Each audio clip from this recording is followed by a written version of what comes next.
আসসালামু আলাইকুম বন্ধুরা, দেখেন কীভাবে ফোনের পাসওয়ার্ড এবং প্যাটার্ন চেঞ্জ করবেন। এর জন্য প্রথমে আমরা সেটিংয়ে যাব।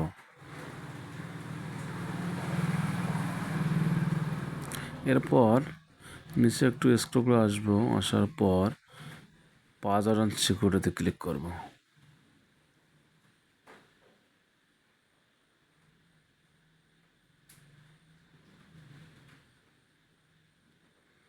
এখানে log screen password, fingerprint password এবং ফেস লক আছে। এখানে আমরা যেহেতু প্যাটার্ন চেঞ্জ করবো, এই জন্য প্যাটার্নে ক্লিক করব।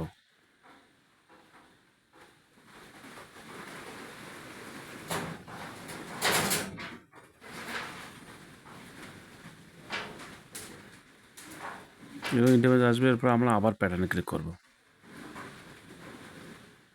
এখানে প্যাটার্নটি দুইবার দিয়ে আমরা কনফার্ম করব। তো বন্ধুরা, এই ছিল আজকের ভিডিওটি ভালো লাগলে অবশ্যই লাইক কমেন্ট শেয়ার করে দিন। ধন্যবাদ সকলকে।